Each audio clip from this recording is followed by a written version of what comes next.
Hello my dear students, welcome to Byju's Exam Prep GATE and ESE Hindi YouTube channel.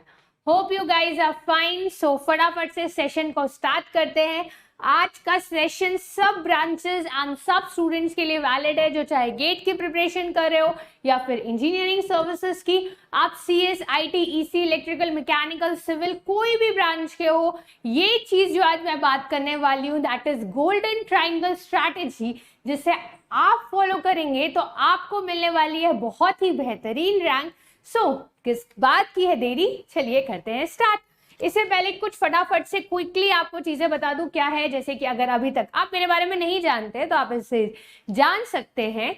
Next, इसके साथ ही अगर अभी तक आपने चैनल को सब्सक्राइब नहीं किया है तो कर दीजिए, क्योंकि gate and ESE related examination के लिए Byju's exam prep is one stop solution.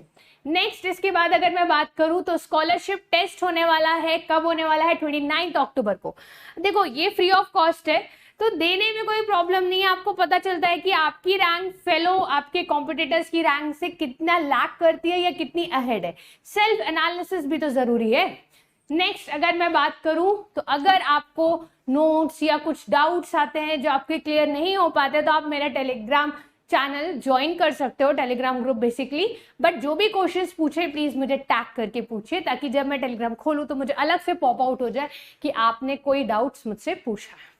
Okay, चलिए अब नेक्स्ट लास्ट चीज, अगर बहुत लोगों को क्वेश्चन बैंक्स वगैरह चाहिए रहता है, समझ नहीं आता है कि अपार्ट फ्रॉम जो वो कोर्स का पढ़ रहे हैं उसके अलावा उनको क्वेश्चंस चाहिए रहता है, तो नीचे गेट प्रिपरेशन की ई बुक है free of cost, link description में है, आप उसको डाउनलोड कर लीजिए.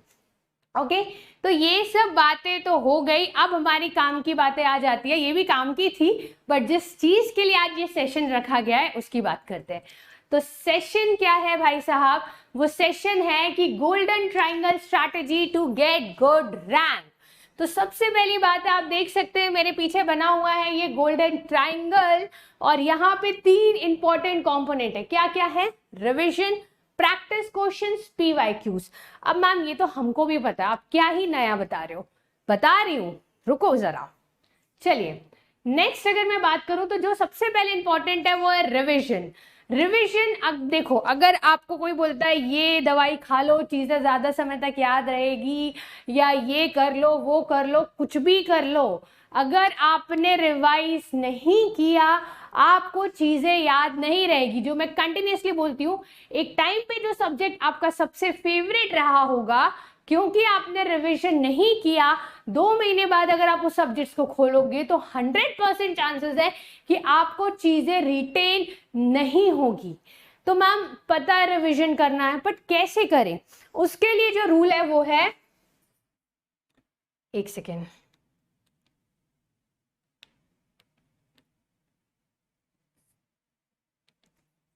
पेन ले लेती हूं. ओके, इसके लिए जो रूल है वो है 70-30 का.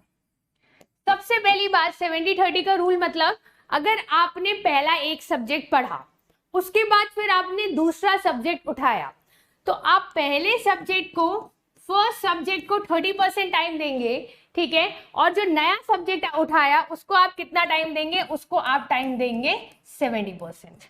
ठीक है, तो ये जानकारी आपको पता होनी चाहिए कि ये रूल फॉलो करना. फिर मैम जब हमने थर्ड सब्जेक्ट उठाया तो देखो, उस केस में आप 70-20-10 कर सकते हो, या 60-30-10 भी कर सकते हो.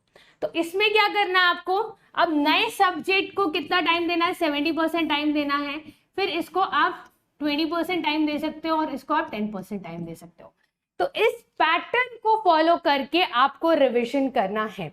आप टॉपर स्टॉक पढ़ लो, आप किसी के भी इंटरव्यूज पढ़ लो, आपको हमेशा यही बोला गया है कि मैं अगर रिवीजन नहीं करता तो मुझे चीजें याद नहीं रहती. अब आप बोलोगे मैम एक बार ही कोई चीज पढ़ लेते हैं फिर मन नहीं करता उसको पढ़ने का. ठीक है, ऐसा तो लगता है कि सब बनता है.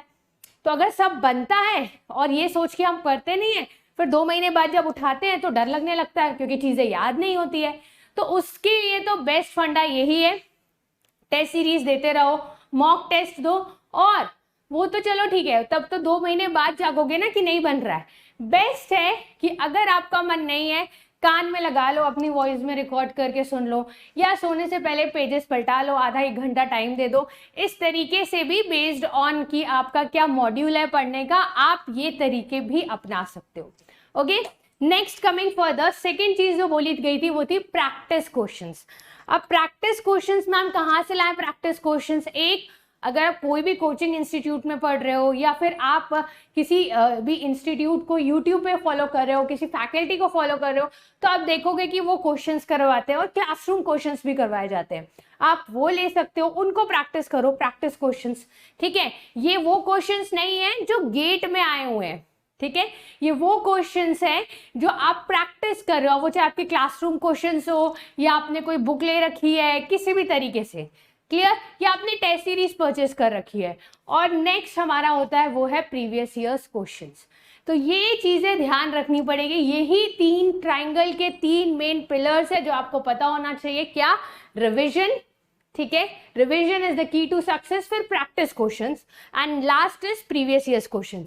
अगर आप ये सोच के चल रहे हो और अगर आपको लोग ये बोल रहे हैं कि सिर्फ PYQ सफिशिएंट है गेट के लिए, हाँ बिल्कुल कट ऑफ निकाल सकते हो, बट आपको सिर्फ कट ऑफ नहीं निकालना है ना, आपको तो एक अच्छी रैंक चाहिए। अब ऐसा तो है नहीं गेट में एग्जैक्टली जो पिछले साल क्वेश्चन आया था या पिछले 5 साल पहले जो क्वेश्चन आया था डेटा चेंज करके दे देगा। कितने परसेंट चांस है? 5%, 10%, what about the 90% chances? Obviously questions अलग आएंगे। तो आप बोलोगे मैम फिर PYQ सॉल्व करने का क्या मतलब? जब आप ही बोल रहे हो कि क्वेश्चंस अलग टाइप के आएंगे तो फिर मैं प्रीवियस ईयर सॉल्व ही क्यों कर रहा हूं? मैं बस प्रैक्टिस क्वेश्चन सॉल्व करता हूं? नहीं, PYQ सॉल्व करने से आपको पता चलता है कि अप्रोच कैसी होनी चाहिए, किस डायरेक्शन में प्रोसीड करना है। ठीक है, और आपको ये भी पता चलता है कि एक टॉपिक के ऊपर हर साल किस टाइप के क्वेश्चंस पूछे जा रहे हैं। तो प्रैक्टिस क्वेश्चंस तो करने हैं बट PYQs भी करना है, बट सिर्फ PYQs पे डिपेंडेंट होना ये गलत बात है। ठीक है, ये मैं नहीं बोलूंगी कि आप सिर्फ PYQs पे डिपेंडेंट हो। ओके, नेक्स्ट कमिंग फर्दर अगर हम आगे बढ़े तो सबसे पहली बात है रिविजन। अब रिवीजन के ऊपर थोड़ा, मैं बार बार रिवीजन के ऊपर इसलिए बोलती हूँ क्योंकि आप ही स्टूडेंट्स मुझे फिर टेलीग्राम में लिखते हो दिसंबर का महीना मैम चीजें याद नहीं रह रही, भूल जा रहे हैं। वो इसलिए हो रहा है बेटा जी क्योंकि आपने रिवीजन नहीं किया। मैम एक बार करके छोड़ दिया, किसने बोला एक बार करके छोड़ने को? ये रहा subject wise revision, day wise revision, weekly revision, monthly revision. आपको तो एक बार क्या करना है, अच्छे से रिवाइज करो, पढ़ लो, रैंक निकाल लो, हो गया, फिर PSU जाओ। फिर थोड़ी ना पढ़ना है, ये तो नहीं पढ़ना है ना एक्चुअली, फिर आपके फील्ड रिलेटेड जो भी पढ़ना, बट ये नहीं पढ़ना है, इनके कंसेप्ट प्रैक्टिकल एप्लीकेशंस यूज होने वाले। तो अगर एक बार की मेहनत है तो इतना रिविजन तो बनता ही है। सब्जेक्ट वाइज करो, दिन में करो, मंथली करो, वीकली करो, बट रिविजन करो, रिविजन करना इंपॉर्टेंट है। नेक्स्ट कमिंग क्वेश्चंस कहां से करें मैम? तो क्वेश्चंस है क्या क्या करना चाहिए। आपने अगर किसी भी इंस्टीट्यूट का स्टडी मटेरियल खरीदा है तो आपने एक चीज नोटिस की होगी, हर चैप्टर के बाद वो आपको क्वेश्चंस देते हैं, आपको वो क्वेश्चंस करना है। फिर उनकी क्वेश्चन की एक अलग बुकलेट रहती है, ठीक है, वो करना है। फिर वो लोग हर सब्जेक्ट का मिला के क्वेश्चन बैंक भी देते हैं, तो आपको वो भी कंप्लीट करना है। ठीक है, तो ये classroom question, study material questions आपको मिल जाएंगे। इसके बाद अगर आपने इतना सारा कर लिया, जिसके चांसेस तो फिर भी चलो ठीक है कुछ तो करोगे, इतना मिला है तो इतना तो करोगे। इसके बाद मॉक टेस्ट आप दे सकते हो। मॉक टेस्ट देने में एक्चुअली हमारी साइकोलॉजी होती है कि यार जब मैं पूरा कंप्लीट कर लूंगा तब मैं मॉक टेस्ट दूंगी या दूंगा, और मैं बोलती हूँ 50-60% भी अगर सिलेबस कंप्लीट हुआ तो एक बार ट्राई मारो, जानो तो कि कहाँ स्टैंड करते हो। वो 50-60% में भी ऐसा नहीं है कि आपको वो पूरा 50-60% बनेगा, ठीक है।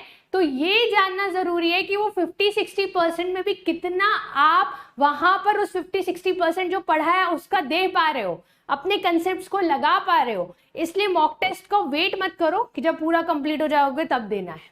नेक्स्ट अगर मैं बात करूं तो वो है सब्जेक्ट वाइज टेस्ट, ये तो बिल्कुल दो, ठीक है, ये बिल्कुल दो, ओके। और हो सकता है आपके सब्जेक्ट वाइज टेस्ट में अच्छे मार्क्स ना आए।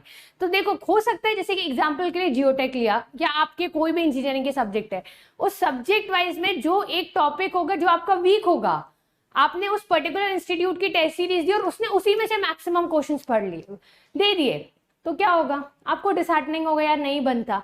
तो गेट में ऐसा नहीं आएगा, बट हाँ आपने बहुत सारे नए कंसेप्ट सीखे उस सब्जेक्ट वाइज टेस्ट में से। क्लियर?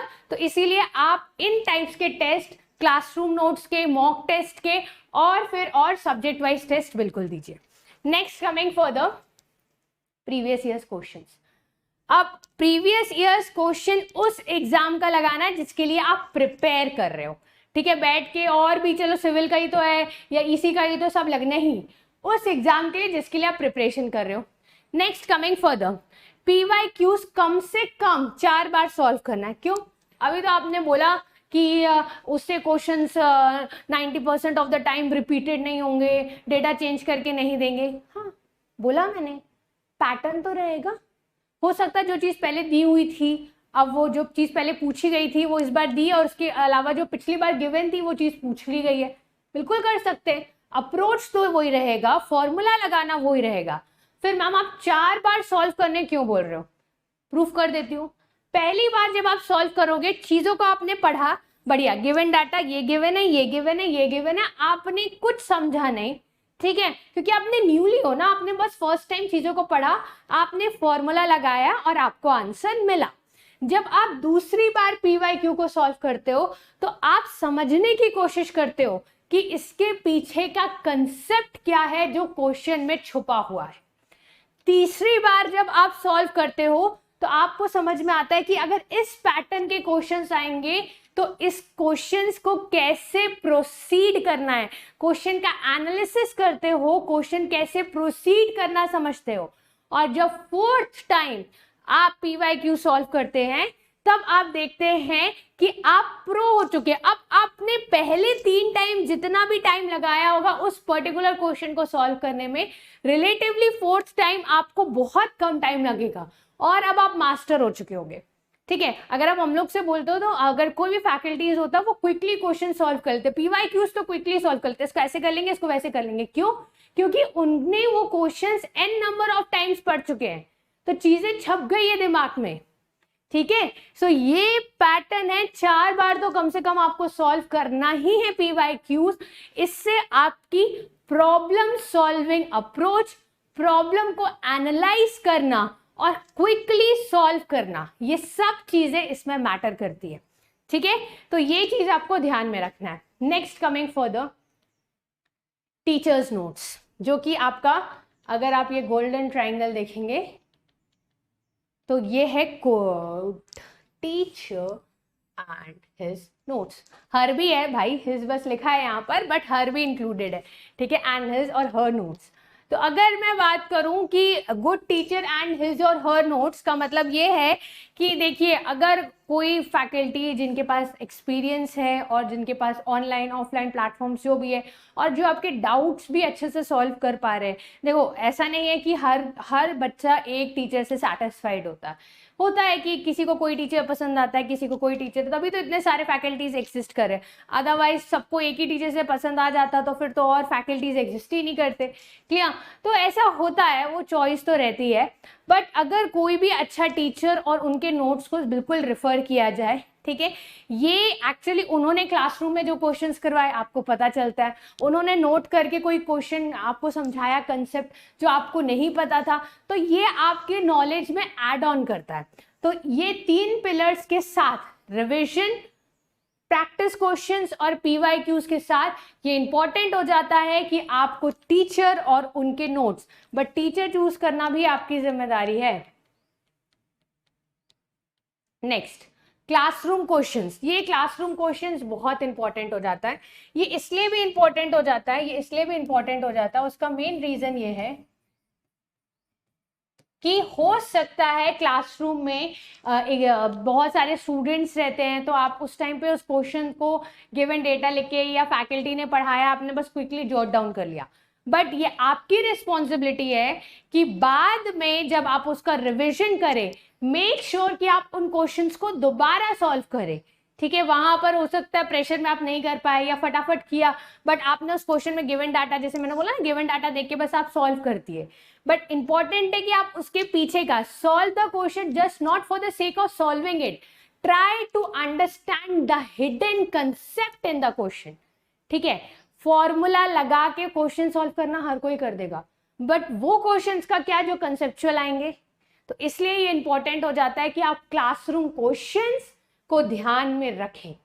ओके, तो ये चीजें थी जो आपको पता होनी चाहिए। और जैसे कि अभी एक स्कॉलरशिप टेस्ट का तो मैंने आपको बता ही दिया है, तो अब लास्ट चीज जो आपको ध्यान में रखनी है वो ये कि अब प्रिपरेशन के लिए टाइम बचा है बहुत कम, नवंबर, दिसंबर, जनवरी, 3 months are there for you guys. तो अब आप देख लीजिए, ये गोल्डन ट्रायंगल स्ट्रैटेजी बिल्कुल फॉलो कीजिए। क्या करना है आपको, क्या करना है, PYQs भी लगाना है, प्रैक्टिस क्वेश्चंस भी करना है और रिवीजन भी करना है, साथ में किसी भी पर्टिकुलर फैकल्टी जो आपको पसंद है या जिनके नोट्स आपको अच्छे लगते हैं उनके नोट्स को कृपया करके रेफर कीजिएगा।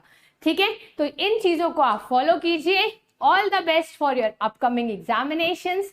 Thank you all.